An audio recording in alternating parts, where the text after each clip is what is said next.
Todd McClay.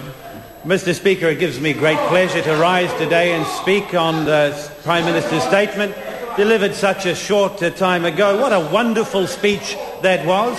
9,500 words of action, 9,500 words of direction, and 9,500 words of inspiration that New Zealanders have overwhelmingly welcomed and supported. What was this speech about, Mr. Speaker? Well, I said it's about aspiration. It was about looking to the future. It's about meeting challenges head-on and focus on economic development. Now, at the end of the Prime Minister's speech, others got up to speak as well, and I thought for a moment, as I was thinking of my notes today, what were some of those speeches about? Well, we had the Leader of the Opposition, Phil Goff, stand up, and it's a little bit like the stories my wife reads to my children. I nicknamed him Fairy Tale Phil. There was everything in there except for a happy ending. Point of order, the Robertson. Mr. Speaker, the member's been here for some time. He's had a father who's been through the House, so he has some idea about standing orders and Speaker's rulings, and he well knows that when he refers to a person, he must do so in their full name, sir, or use their honorific. In this case, he referred to the Leader of the Opposition in the first name only. The member's correct, and can I just say to members when they're raising point of orders, we don't need a lot of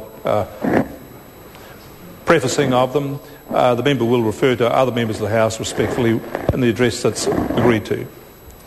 Mr. Speaker, so after I heard the speech by the Honourable Philip Goff, who others have nicknamed Fairy Tale Phil, it was clear to me that members opposite were looking glum. And I jotted down a few of those, and when we looked at the TV later on, what it was I thought they were thinking. Now, why would members of the opposition be feeling glum when their big, strong, able leader who sits on a motorbike and rides around the country on his time off would be talking about his vision for New Zealand? Well, they'd be concerned because there wasn't a lot of vision in his statement.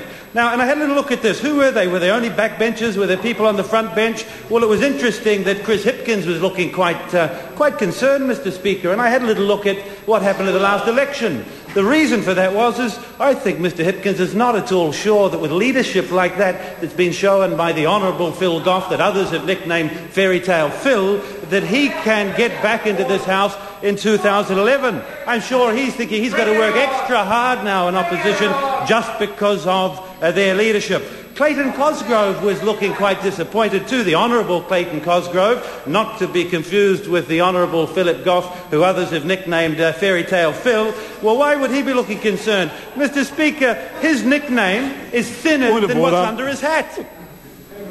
Sue Moroney. Mr. Speaker, I know the member is a new member, but he has failed to recognise your previous ruling, and he's just committed the offence another 2 times. Well, the member is trifling with the ruling, and that members should be referred to respectfully, and the member is referring to how others may or may not refer to the member. Could I just say to the member, all members in this chamber are honourable members. Yes, we should accept a little bit of jousting. Once or twice is okay, but can we get on to the substance of the speech? I look forward to the member continuing. Mr. Speaker, thank you. And I do have great respect for the Leader of the Opposition, the Honourable Phil Goff, and I think he'll find great respect in the community when he's no longer leader and he goes out and starts looking for other employment. Can I just go back to where I was? Because, Mr. Speaker, this is the crux of what the Prime Minister's speech was all about. Clayton Cosgrove, worried about his majority, thinner than what's under his hat. Labour list MPs looking glum. Now, some of them are back in here thinking they would be in government at the moment. They'd be in government at the moment. Some of them are only in government because they were on the list, and they're a little bit worried that they might have to get back out into the real world. Do you know, there was only 2 people that weren't looking glum. One of them was Shane Jones. I think he thinks the Honourable Leader of the Opposition speech was part of his plan to go on and leave the Labour Party. The other one actually was Porekura Horomir, and I heard mention earlier that he's looking to be Shane Jones' number 2 when Shane's the leader. I actually think it's because Porekura Horomir didn't think he'd get back in 2011, so he hasn't got very high hopes in 2008 come 2011. Let me tell you a bit about where I'm the Member of Parliament for in my area of New Zealand, Mr. Speaker, the Central North Island area. Every single seat in that area is now a blue seat. Every single seat is national. And do you know why that is? Because our Prime Minister has vision, and his speech showed us where that vision was. And so we'll have a few MPs in that area that have limped back in on the back of the Labour list, who will be concerned about the Prime Minister's speech, and I'm going to go through in a moment about some of the things that he set up for this year. Taupo, we don't see Labour anymore. Rotorua, well, they moved their office to Tauranga, a seat they haven't held for 12 years. People of Rotorua are really glad they can phone an 0800 number. And I want to recognise the Honourable Stephanie Chadwick, who, of course, announced a short while ago that she, for the good of the people of Rotorua, because she misses being a minister, is going to stand again for the people of Rotorua in 2000 election. Boy, am I looking forward to that. By golly, am I looking forward to that. As most people have said, they'll be coming to see her in her office in Tauranga. Hamilton, don't see them. Tauranga, well, they gave up on that a long time ago. Now, Mr. Speaker, what I want to say to you is that was a very gifted, directed speech by the Prime Minister, and it touched on many of the problems that were left to this government when we came in. Let's think about the economy for a moment. Now, members opposite have spoken at great lengths about how strong the economy was in the 9 years that they were in government. Let's dig down a little bit deeper than that. And I accept what the member says. Absolutely, unemployment was lower, but the size of the public service was growing and growing and growing. You know what your government didn't work out?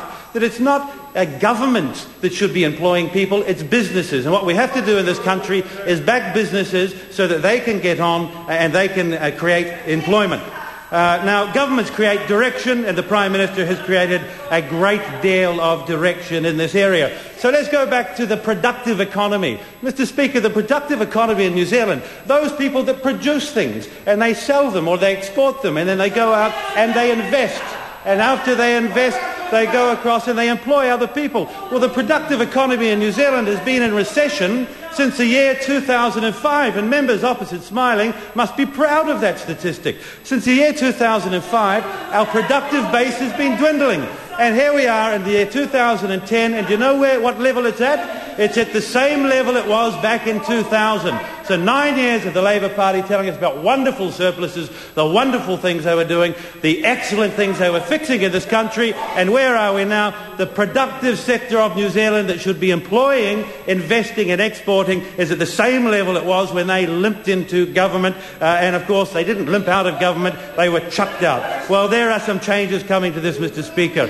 Why is the productive sector of New Zealand struggling? I got out of my electorate a little while ago, and I asked them, go to the kiwi fruit sector and ask them where some of the blockages have been for them. Well, it's pretty clear for them. Getting their produce to the port and exported has taken too long, it's been too difficult, and it's cost far too much money. Well, here's a little bit of good news for Mrs. Chadwick. Here's a little bit of good news for Mrs. Chadwick, who likes to wag that finger around, I noticed. The people of Rotorua liked that finger a few years ago. Here's some great news. Our Minister of Transport has fronted up, and we're going to have a new road from the middle of my electorate, and that's going to go all the way across to the port, a Tipoki bypass. And do you know what the farmers are telling me there, and the foresters and those that drive trucks? They said, our Minister of Transport is a great, great Minister of Transport, and that's a very good road. Let's think about another road in my electorate in Rotorua. 40 years ago, somebody said, Rotorua might grow, it might not, but we need a new road that will bring us from our airport into town, and it's a bypass. For 40 years, people have been talking about that. Now, Mr. Speaker, what happened last year? Well, the people of Rotorua realised that although there had been a few limp, weak promises thrown around about possibly some roads, if you let us tax your petrol locally so you will be less productive, they would get the road. Well, the Minister of Transport has fronted up, and the good news is Rotorua got $1.5 million of funding to move to the next stage of that road that the Labour Party and others have been talking about for more than 40 years. That's a great road, and bring it on. Because if we didn't get that money last year, it would be many, many, many more years until the project could even get close to getting underway, Mr. Speaker. Now, I want to come back to the productive economy because it's something that New Zealanders are concerned about, but it's something that members opposite conveniently forget about because they know of the great damage that they did over their 9 years in government in that area. Why is it that we haven't had good investment in the productive economy in New Zealand? It's because a number of the things that the Labor government did pushed New Zealand into the wrong direction. It was too hard to invest. It was too difficult for business to get on, and everywhere they went there were regulatory roadblocks. You know what, Mr. Speaker? During the campaign and since then, I've not had a single person, except for friends of Mrs. Chadwick and Rotorua, that said, Todd, leave the Resource Management Act alone. It's working really